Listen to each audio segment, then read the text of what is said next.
First off, let me start by saying this background is crazy. Like, yeah, I've been buying whatever, so excuse me, but we're not here for the shoes and stuff in the background. As a matter of fact, let me just adjust this camera just a little bit. There we go. So anyway, I'm back. I'm back. Got finished doing some things in real life. Back to the internet. Back to a. Let me also shut off Discord. I probably should do that. Let me shut off Discord. Uh, okay, Discord is off. And let me go back to my thing. Okay, Discord is off. I think I finally feel good at a schedule to keep wrestling in your faces every day. The people who are still here with me. So Tuesday we're gonna have Monday Night Raw, and then I'll go on from there. But anyway, haven't watched Monday Night Raw in a while, and I'm kind of catching up on the storylines. I'm gonna give my opinions on those as I review the show tonight. One parallel I'm seeing with the Money in the Bank. This is the first time, I could be wrong, that they've had Money in the Bank winners who are associated with some type of group who isn't backstabbing them, who actually is trying to help them succeed. You got Io Shirai with Damage Control, who helped her win the title. And then you also have Damian Priest, who is with the Judgment Day, who is helping him get with, his goal of winning the title. Which title? We don't know yet, but it is looking like the Judgment Day is mending fences a little bit. So without further ado, let's get into the beginning of the show. So go to the notes real quick. Oh, you had Sami Zayn coming out talking about getting jumped by the Judgment Day. Then out comes the Judgment Day. Then Kevin Owens comes out to help Sami Zayn, and they fight off the Judgment Day, and it's going to be Sami and Kevin versus two members of the Judgment Day. Then moving on past that, it was a good reception for Kevin Owens also. Moving on past that, you had the New Day defeating Riddle and Drew McIntyre via interference from the Viking Warriors, Viking Raiders. It doesn't matter. They're losers. Like, why do they keep trying with these guys? And I'm not saying they're bad wrestlers. It's just the gimmick is just completely stupid. So end of the match comes. Drew's on the apron. He's about to get the tag in. One of the Vikings snatches him off, gets him out of the way. Kofi jumps off the top rope, dodges Riddle, hits Riddle with the Trouble in Paradise. 1, 2, 3. Viking Raiders attack New Day and attack Riddle. Valhalla standing over Riddle, and Riddle's just like, I don't know if he like, I don't look up your skirt, like, and he's smiling. I don't even know what that was. Drew McIntyre gets into the ring and handles both of the Viking Raiders. Like, one gets a headbutt, the other one gets power slammed and clotheslined out. So like, whoop de fucking do. And with Riddle is like a journeyman tag team. It's like they don't trust him to be a superstar by himself. It's like, okay, Riddle, we got to find you somebody. Hey, I'm ready for it. Hey, you're not. Now we got to attack you to Drew McIntyre. Drew McIntyre like, what did I do? What? So that storyline's going on, and I guess they're going to throw the New Day into that. Let's see. Then you had the match tonight without question. Chad Gable defeated Gunther by countout, and Gunther was super pissed. Like, he sold that loss like he had just lost everything, as he should. He hasn't been beaten in over a year and a half. Man, that deadlift German to Gunther, that was sick. The suplex on the outside over the barricade, that was sick. It's a really good match. Gunther in the match, he had control. He's like kicking Chad. He's like, what do we have here? What do we have here? What? But with that loss that he lost to Chad Gable, you know we're gonna see this match at Payback, which I think this could be better than this one we saw. So some good storytelling going on here. Moving on past that, Gunther.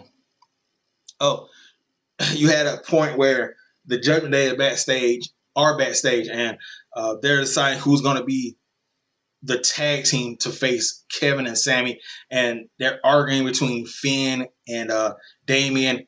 And Rhea says, "Look, you guys got to figure it out. I got to handle some stuff with Candice." Rhea Ripley defeats Candice LeRae with a submission, whatever. And then when Rhea's leaving, out comes Raquel Rodriguez limping on the crutches.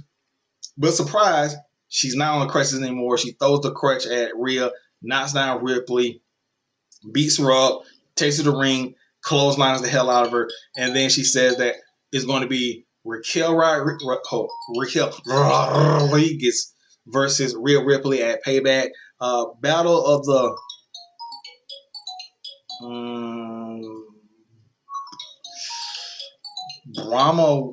Brahma cows. Brahma cow? Yeah, I don't know, but yeah, that should be an interesting match. Then you had the Miz. Cody Rhodes came out, and after he was interviewed by Brian Sex Addict, and he says, "Hold, Brian, this doesn't feel right. I got to go ahead and talk to the people." And basically, the interview was like, "Yeah, I got to take care of stuff with the Judgment Day. That's gonna go down the line." Miz is in the ring. He's talking about LA Knight, talking about how LA Knight is a flash in the pan. He's been here for years, and he's going to fight an opponent. Out comes Akira Tozawa, and Akira is pretty much mocking the Miz by hitting the yell that LA Knight does. Out comes LA Knight during the beginning of the match. He like throws tissues at the Miz, who has been knocked down on the outside. He's like, "Here, cry about that." The match with him and Miz and Tozawa, it was decent. It was more about the LA Knight banter against the Miz. I'm not even gonna lie to you guys. I kind of dozed off on this one, but Akira Tozawa won with LA Knight's help. So I don't know where they're gonna go with this one. Maybe we get Akira as a LA Knight protege disciple, which could be quite entertaining. I mean, Akira Tozawa, he has comedy.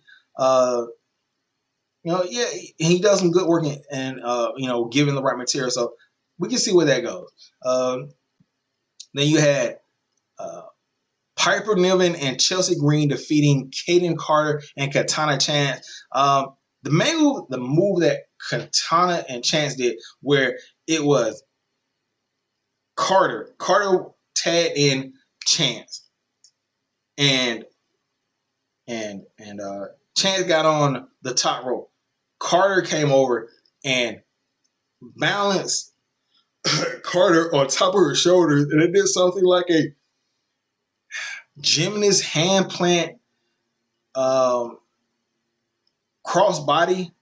It was a really cool. It was a really cool looking move. But Piper had tagged in, and Piper dragged out Carter, threw Carter into the table, got in the ring, punched Chance, and then ran to the ropes and hit that big splash on Chance, getting the win. 1, 2, 3. Another oddball, odd couple tag team that could be quite entertaining. Let's see. Oh, you had Becky Lynch. She cut a promo talking about how she's going to overcome adversity and beat Trish Stratus and all that in the steel cage.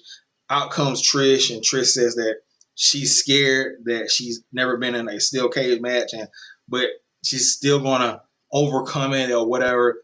But Becky Lynch says that, look, next week, before I get to you, Trish, it's going to be me and Zoe in a Falls Count Anywhere match. Payback, Trish versus Becky in a steel cage. I have my doubts, but yeah. And then you had Seth talking about his back injury. Rewind. You had Shinsuke Nakamura saying what he said to Seth when he whatever, and he's like, "Oh, I told Seth about his back injury that nobody knows about," and then Seth he says to an interview backstage, like, yeah, I got a back injury. I didn't even want people to know about that. And but no matter what, that's what comes with it when you're wrestling. But since they're talking about my family, my daughter, I'm gonna overcome it. Blah blah Swaze. You know where to find me. I'm being in the ring, dressed to the nines, with the belt around my shoulder while people are singing the battle hymn. I'm not gonna lie to you, they're doing a decent job with this feud. It's out of nowhere. I mean, I don't even know how uh, Nakamura got this title shot. I don't want to go back and look at it. I know we got the title shot, but I think the match could be pretty good. Yeah. So moving on past that, you got the main event. You got Kevin and Sammy come out. Kevin and Sammy come out, and then Damian Priest comes out, and sorry, man, Rhea grabs Finn and says, "Both of you guys are going to team together." The match happens. It's okay. You got a lot of interference from Dominic and Rhea as expected.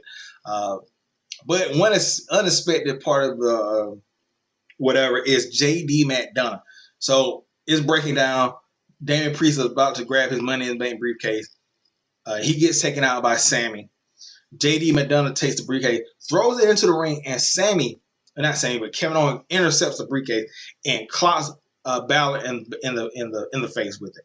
And the Judgment Day is like, "What are you doing, bro? What are you doing, JD McDonough?" Which I'm thinking to myself, like, they just beat the tag team champions by disqualification, so they earned the tag team title shot. Why are they mad at McDonough for helping them win?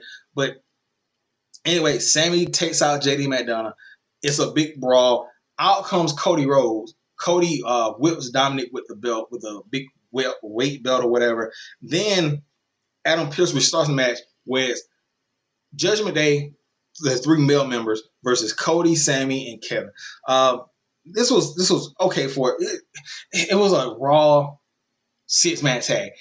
Nothing too special. I guess you could say Rhea body slamming Kevin Owens was pretty cool. But I don't know. If you've seen one 6-man tag match, haven't you seen them all? Cody hits the crossroads on Balor. Then he hits it on Dominic. And then Dominic goes to the corner. Sammy hits the Haluva kick. Kevin hits the stunner. 1, 2, 3.